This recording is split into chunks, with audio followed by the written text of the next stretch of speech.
தமிழ் உறவுகளுக்கு வணக்கம். இது உங்கள் வேர்களை தேடி தமிழ் மீடியா.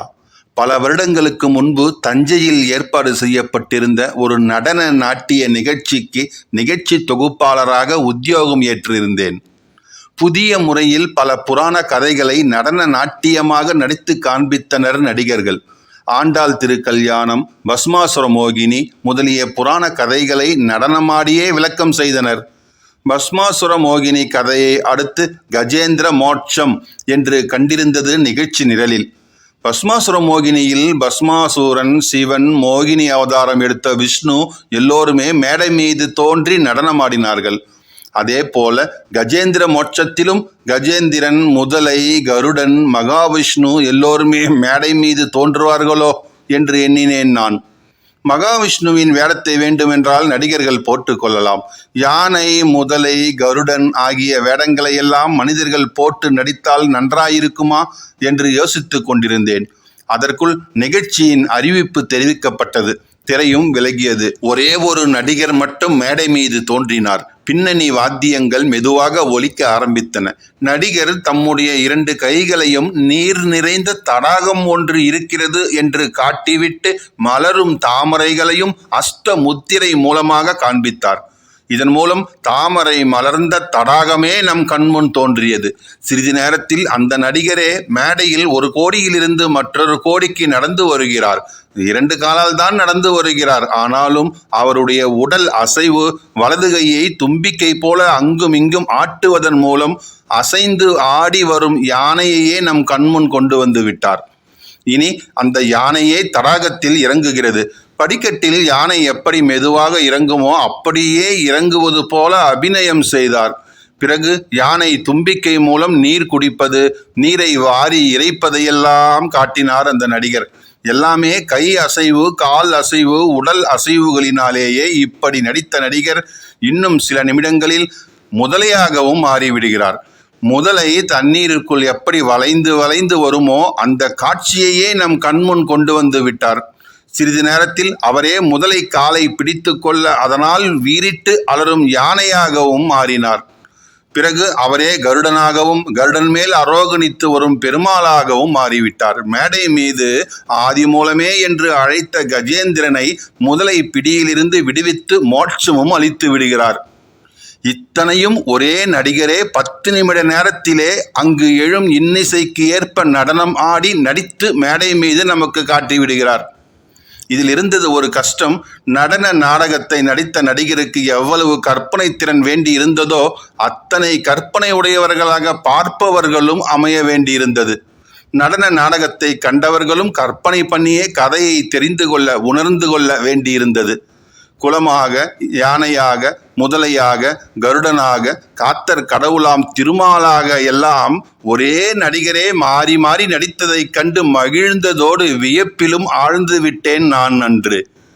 அத்தனை கலை அழகு இருந்தது அந்த நடன நாடக நிகழ்ச்சியிலே. இத்தனை கலை அழகையும் சில வருடங்கள் கழித்து ஒரு சிற்ப வடிவிலே நான் கண்ட பொழுது அப்படியே அதிசயித்து நின்று விட்டேன். அந்த சிற்ப வடிவம் அமைந்திருப்பதே ஒரு தனி அழகு. அதாவது ஒரு சிற்பிக்கு 4 அடி நீளம் 2 அடி அகலம் உள்ள ஒரு கல் கிடைக்கிறது. கல்லின் கனம் எல்லாம் 1.5 அடிதான்.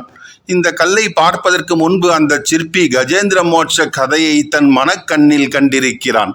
ஆம், உள்ள கிழியில் உரி எழுதி வைத்திருந்திருக்கிறான். கிடைத்த கல்லிலே உருவாக்கி காட்ட முனைந்திருக்கிறான். இருப்பதோ ஒரு சிறிய கல். அதிலே உருவத்தால் பெரிய யானை, அந்த யானையின் காலை பிடித்து இழுக்கும் முதலை, யானையை காக்க வருகின்ற பெருமான், அந்த பெருமானை தூக்கி வருகின்ற கருடன் எல்லோரையும் உருவாக்க வேண்டும் என்று சிற்பி கவலைப்பட்டதாகவே தெரியவில்லை. கல்லிலே பெரும் பகுதியை பெருமானுக்கும் கருடனுக்கும் ஒதுக்கிவிடுகிறான். அடித்தளத்தில் ஒரு சிறு இடத்தில் வீறிட்டு அலரும் யானை உருவாகிறது. அந்த யானையின் காலை பிடிக்கும் முதலையும் இருக்கிற கொஞ்ச இடத்துக்குள்ளேயே உடலை வளைத்து கொண்டு நெளிவதற்கு ஆரம்பித்து விடுகிறது. அவ்வளவுதான். அதன் பிறகு பறந்து வருகின்ற கருடன் மேல் அரோகணித்து வரும் அந்த பெருமானின் கோலம் எல்லாம் உருவாகி விடுகிறது. சிற்பியின் சிற்றுளியால் பெருமான் வருகின்ற வேகம் கூட தெரிகிறது கருடனுடைய வரவை சித்தரித்திருப்பதிலே. சங்கு சக்கரம் ஏந்திய கைகள் 2 அபய வரத முத்திரைகளோடு 2 கைகள். கருடனது வடிவ அமைப்பே ஒரு கவர்ச்சி. பெருமானது மேனியிலே ஒரு அழகு, எல்லாவற்றையும் அல்லவா அந்த சிற்பி செதுக்கி இருக்கிறான். யானை, முதலை ஆகியவற்றை செதுக்குவதிலும் கூட மிக்க கவனம் செலுத்தி இருக்கிறான். அதனால்தான் உயிருள்ள முதலையையும் வளர்ச்சி குறையாத யானையையும் நம்மால் பார்க்க முடிகிறது அந்த கல்லுருவில். இப்படி அற்புதமான ஒரு கல்லில் இத்தனையும் உருவாக்கி இருக்கும் சிலையை கண்ட பிறகு ஒரே நடிகர் அத்தனை கோலங்களில் மேடை மீது அவர் ஒருவராகவே நடித்தது எனக்கு அதிசயமாகவே படவில்லை. சரி, இத்தகைய அற்புதமான சிற்ப வடிவை காண விரும்பினால் நீங்கள் செல்ல வேண்டியது திருவாரூருக்கு அருகில் இருக்கும் திருக்கண்ணமங்கைக்கு தான். ஆம், இன்றைய காணொளியில் திருக்கண்ணமங்கை ஸ்ரீ பக்தவத்சல பெருமாள் திருக்கோவிலின் ஸ்தல வரலாறு, சிறப்புகள் ஆகியவற்றை தான் பார்க்க போகிறோம். காணொளியை ஸ்கிப் பண்ணாமல் முழுசாக பாருங்கள். நீங்கள் இன்னும் நம்ம சேனலுக்கு சப்ஸ்கிரைப் பண்ணலைன்னா சப்ஸ்கிரைப் பண்ணிடுங்க. மறக்காமல் பக்கத்தில் இருக்கிற பெல் பட்டனை ப்ரெஸ் பண்ணிடுங்க. வாங்க காணொளிக்குள்ளே போகலாம். திருக்கண்ணமங்கை திருவாரூருக்கு மேற்கே 4-5 மைல் தொலைவில் கும்பகோணம் செல்லும் சாலையில் தான் அமைந்திருக்கிறது. திருவாரூரிலிருந்து நேரடியாக நகர பேருந்துகள் இயக்கப்படுகிறது. இல்லையென்றால் கும்பகோணத்தில் இருந்தும் பேருந்து மூலம் செல்லலாம். கும்பகோணத்தில் இருந்து தனி வண்டி மூலம் செல்பவர்கள் நாச்சியார் கோவில், திருச்சேரை ஆகிய கோவில்களுக்கெல்லாம் போய் தரிசித்துவிட்டு கண்ணமங்கை போகலாம். இந்த வழியில் சென்றால் நாலூர் மயானம், குடவாயில் முதலிய பாடல் பெற்ற கோவில்களுக்கும் போய் தரிசனம் பண்ணிவிட்டு திருக்கண்ணமங்கை வந்து சேரலாம். எப்படி வந்தாலும் மெயின் சாலையில் இறங்கி மேற்கே கொஞ்ச தூரம் நடக்க வேண்டும். அப்படி நடந்தால் முதலில் தர்ச்சன புஷ்கரணியை தரிசனம் செய்யலாம். இந்த குளத்தில் ஒரு முழுக்கு போட்டுவிட்டு கோவிலுக்குள்ளே நுழையலாம். அங்கு கோவில் கொண்டிருக்கிறார் பக்தவத்சலர். அவரையே பத்ராவி பெருமாள் என்று அழைக்கிறார்கள் இப்பகுதியினர். கிழக்கு நோக்கி நின்ற திருக்கோலத்தில் இருக்கும் இவரை கண்டு வணங்கி கொள்ளலாம். இவரையே மங்கை மன்னன் 14 பாசுரங்களில் பாடி பாடி பரவி இருக்கிறார். கண்ணமங்கை கண்ணனை மங்கை மன்னன் பாடுவது மிகவும் பொருத்தம்தானே. பண்ணினை பண்ணில் நின்றதோர் பான்மையை, பாலுள் நெய்யினை மால் உருவாய் நின்ற விண்ணினை, விளங்கும் சுடர் சோதியை, வேள்வியை, விளக்கின் ஒளிதன்னை, மண்ணினை, மலையை, அலை நீரினை, மாலை மாமதியை, மறையோர் தங்கள் கண்ணினை, கண் கலராகவும் நின்று கண்ண மங்கையுள் கண்டு கொண்டேனே என்பதுதான் மங்கை மன்னன் பாடல். இந்த பாடலை பாடிக்கொண்டே நாமும் அவனை வலம் வரலாம். அப்படி வலம் வரும்பொழுதுதான் ஒரு மாடத்திலே முன்பு நான் கூறிய அந்த கஜேந்திர மோட்ச காட்சியை கல்லுருவிலே காணலாம். இந்த ஒரு காட்சிதானா? இல்லை, இன்னும் பல மாடங்களில் பல கோலங்களில் பெருமாள் நின்று கொண்டிருக்கிறார். தாய் எடுத்த சிறு கோலுக்கு குழைந்து ஓடி தயிர் உண்டு வாய் துடைத்த மைந்தனாம் கண்ணனை வேணுகோபாலனாக இங்கு பார்க்கலாம். இத்துடன் பூமாதேவியை காத்தளிக்கின்ற வராகமூர்த்தி, இரணியன் உடல் கிழித்து உதிரம் உறிஞ்சிய நரசிம்மன், சேம மதில் சூழ் இலங்கையர் கோன் கரமும் சிரமும் துண்டித்த அந்த கோதண்டராமன் முதலியவர்களையெல்லாம் நல்ல நல்ல கல்லுருவிலே காணலாம். இத்தனை சிலைகளையும் தூக்கி அடிக்கும் சிலை ஒன்றும் இங்கு உண்டு. அதாவது ஆதிசேஷனை நினைத்தால் அவன் விரித்த படுக்கையில் படுத்து அரிதுயில் கொள்ளும் அனந்த சயனன்தான் நம் நினைவுக்கு வருவான். பார்க்கடலில் பாம்பனை மேல் பைய துயின்றான் பரமன் என்பதுதானே கலைஞன் கற்பனை. ஆனால் இங்குள்ள பரமனோ நிரம்பவும் உஷாராக படுக்கையை விட்டே எழுந்து உட்கார்ந்திருக்கிறான். பாயாக சுருண்டு கிடந்த பாம்பு இங்கே கோப்புடைய சீரிய சிங்காதனமாக அமைந்திருக்கிறது. ஒரு காலை ஊன்றி ஒரு காலை தொங்கவிட்டு உட்கார்ந்திருப்பதிலேயே ஒரு கம்பீரியம். ஊன்றிய காலின் மேல் நீட்டிய கையோ அவன்றன் உல்லாசத்தை காட்டுகிறது. சங்கு சக்கரதாரியாக திருமாமணி மகுடம் தாங்கி புன்னகை தவழ இருக்கும் இந்த வைகுண்டநாதனின் திருவோலக்கம் அழகுணர்ச்சி உடையார் எல்லாம் கண்டு களிக்கும் ஒரு கலை சிகரம். கஜேந்திர மோட்சத்திலே கலைஞனின் கற்பனை வளம் நிரம்பி இருந்தால் இந்த வைகுண்டநாதன் தோற்றத்திலே ஒரு அற்புத சௌந்தரியம் நிறைந்திருக்கிறது. இந்த அழகனை வாழ்த்தி வாழ்த்தாத மானுடரே அல்ல என்பதுதான் மங்கை மன்னனின் சித்தாந்தம். அப்படியே அவர் பாடியும் இருக்கிறார். மண்ணாடும் விண்ணாடும் வானவரும் தானவரும் மற்றும் எல்லாம் உண்ணாத பெருவெல்லம் உண்ணாமல் தான் விழுங்கி உய்ய கொண்ட கண்ணாளன் கண்ணமங்கை நகராளன் கடல் சூடி அவனை உள்ளத்து எண்ணாத மானிடத்தை எண்ணாத போதெல்லாம் இனியவாறே என்பதுதான் மங்கை மன்னனின் பாடல்.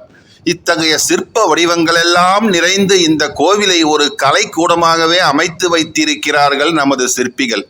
இப்படியே கண்ணமங்கை காராளனை பற்றியே பேசிக்கொண்டிருக்கிறீரே, இங்குள்ள தாயாரை பற்றி ஒன்றுமே சொல்லவில்லையே என்று நீங்கள் கேட்பது என் காதில் விழத்தான் செய்கிறது.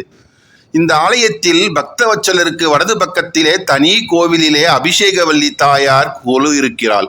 அங்கு சென்று அவளை வணங்குபவர்களுக்கு ஒரு அதிசயம் காத்து நிற்கிறது. இந்த தாயார் சந்நிதியிலே ஒரு பெரிய தேன்கூடு. இந்த தேன்கூடு இங்கே எப்பொழுது கட்டப்பட்டது என்று சொல்வார் ஒருவரும் இல்லை. ஆனால் இந்த தேன்கூடு இங்கே கட்டப்பட்டதற்கு ஒரு வரலாறு உண்டு. கண்ணமங்கை நகராளனை பிரிய விரும்பாத முனிப்புங்கவர் பலர் தேனீக்களாக பிறக்க வரம் வாங்கி கொண்டார்களாம். அவர்களே இங்கு வந்து கூடு கட்டி அனவரத காலமும் பக்தவத்சலன் மற்றும் அபிஷேகவல்லி தாயார் இருவரையும் சுற்றி சுற்றி வட்டமிட்டு ரீங்காரம் செய்து கொண்டே வாழ்ந்து வருகிறார்களாம். அவர்களுக்கு தேன் கிடைப்பது அவ்வளவு சிரமமானதாக ஒன்றும் இல்லை. ஆம், திருமாலின் திருமார்பை அலங்கரிக்கும் அலங்கல் மாலையிலேதான் அளவுக்கு அதிகமான தேன் இருக்கிறதே. அந்த தேனை உண்டு உண்டு திளைத்து எந்த நேரமும் பாடிக்கொண்டே சுற்றி சுற்றி வருகிறார்கள் இந்த முனிவர்கள். இந்த தேன்கூட்டுக்கு என்று அர்ச்சனை அபிஷேகம் எதுவும் இல்லாவிட்டாலும் இந்த தேன்கூட்டில் வாழும் முனிவர்களுக்கு தினமும் பூஜைகள் எல்லாம் நடக்கிறது. இந்த கண்ணமங்கை செல்வோர் தேன்கூட்டை கண்டு தொழாமல் திரும்புவதே இல்லை. நாம் மட்டும் தொழாமல் திரும்புவானேன்? தேனை சுவைக்க வழியில்லை என்றால் நாக்கை சப்பு கொட்டிக்கொண்டே திரும்பிவிடலாம். கண்ணமங்கை வைணவ திருப்பதிகளாம் 108 16வது தலம். 108 திருப்பதி அந்தாதி பாடிய திவ்ய கவிபிள்ளை பெருமாள் ஐயங்கார் இந்த திருப்பதியையும் பாட மறக்கவில்லை. கருத்தினால் வாக்கினால் நான் மறையும் காணா ஒருத்தனை நீ நெஞ்சே உணரில் பெருத்த முகில் வண்ணமங்கை கண்கால் வனசத் திருவரங்கம் கண்ணமங்கை ஊர் என்று காண். இதுதான் அவரது பாட்டு. கண்ணமங்கை செல்வர்களுக்கு கலை அழகை காணும் வாய்ப்பு உண்டு. பக்தவத்சலரையும் அபிஷேகவல்லி தாயாரையும் வணங்கும் பேறு உண்டு. பெருமாளுக்கும் மகாலட்சுமி தாயாருக்கும் திருமணம் நடைபெற்றதே இந்த திருக்கண்ணமங்கையில்தான் என்று கூறுகிறது இந்த ஆலயத்தின் ஸ்தல வரலாறு. பார்க்கடலை கடைந்த பொழுது மகாலட்சுமி அவதரித்தார். அவரோடு உதித்த யானை, குதிரை, பாரிஜாதம் எல்லாவற்றையும் தேவர்களுக்கு கொடுத்த திருமால் லட்சுமியின் அழகிய உருவத்தை கண்டு அவரை மணக்க நினைத்தார். அதே போல மகாலட்சுமியும் திருமாலை மணக்க எண்ணி தவம் செய்ய விரும்பினார். தவம் செய்வதற்கு ஏற்ற தலமாக இந்த திருக்கண்ணமங்கையை தேர்ந்தெடுத்து தர்சன புஷ்கரணி கரையை அடைந்து தவம் மேற்கொண்டார் மகாலட்சுமி. அவரின் தவத்தை மெச்சிய திருமால் உத்பலாவதகம் என்ற விமானத்தில் ஏறி தர்சன புஷ்கரணி கரைக்கு வந்து சேருகிறார். கரையின் மேல் திசையில் நின்று கொண்டு கீழ் திசையில் தவம் செய்து கொண்டிருந்த லட்சுமியை பார்க்கிறார். பிறகு விஸ்வக்சேனரிடம் ஓலை ஒன்றை எழுதி லட்சுமிக்கு அனுப்பி வைக்கிறார். அதில் நான் மேற்கு கரையில் நின்று கொண்டிருக்கிறேன் என்று எழுதியிருந்தது. திருமாலின் இங்கிதத்தை கண்டு மகிழ்ந்த லட்சுமி பெருமாளிடம் தோழிகள் சகிதமாக வந்து வணங்கினார். பிறகு ரிஷிகள், தேவர்கள், கந்தர்வர்கள், கிண்ணவர்கள் ஆகியோர் அனைவரும் ஒன்று சேர்ந்து லட்சுமி திருமாலின் திருமண வைபவத்தை நடத்தி வைத்தார்கள். தேவர்கள் ஒன்று கூடி பகவானுடைய பட்ட மகிழ்ச்சியாகிய மகாலட்சுமியை தர்சன புஷ்கரணி தீர்த்தங்களால் பட்டாபிஷேகம் செய்து வைத்தனர். அதனால்தான் மகாலட்சுமிக்கு இந்த தலத்தில் அபிஷேகவல்லி என்ற பெயர் ஏற்பட்டது. லட்சுமி தவம் செய்ததால் இது லட்சுமி வனம் என்றும் வழங்கப்படுகிறது. பொதுவாக ஒரு தலத்திற்கு இருக்க வேண்டிய விமானம், ஆரண்யம், மண்டபம், தீர்த்தம், க்ஷேத்திரம், நதி, நகரம் என்ற 7 லட்சணங்களும் அமைய பெற்றதால் இந்த திருக்கண்ணமங்கை சப்த புண்ணிய க்ஷேத்திரம் என்று அழைக்கப்படுகிறது. மோட்சம் வேண்டும் பக்தர்கள் ஒரு இரவு மட்டும் இந்த தலத்தில் வந்து தங்கினால் போதும் என்பது நம்பிக்கை. பக்தர்களுக்காக ஆவி போல வேகமாக வந்து அருள்பாலிப்பதால் பக்தர் ஆவி என்றாகி பத்ராவி பெருமாள் என்று பெயர் பெற்றிருக்கிறார் இத்தலத்து இறைவன். மகாவிஷ்ணுவுக்கும் மகாலட்சுமிக்கும் திருமணம் நடைபெற்ற தலம் இது என்பதால் திருமண பாக்கியம் அருளும் தலம் என்று பக்தர்களால் போற்றப்படுகிறது. தினசரி காலை 8 மணி முதல் பகல் 12 மணி வரையிலும், மாலை 5 மணி முதல் இரவு 8:30 மணி வரையிலும் இந்த ஆலயத்தின் நடை திறக்கப்பட்டிருக்கும் என்பதை தெரிவித்துக் கொண்டு உங்களிடமிருந்து விடைபெறுகிறேன். இந்த காணொளி உங்களுக்கு பிடித்திருந்தால் லைக் பண்ணுங்க, ஷேர் பண்ணுங்க, மறக்காம உங்கள் கருத்துக்களை கமெண்ட் பாக்ஸ்ல கமெண்ட் பண்ணுங்க. நன்றி, வணக்கம்.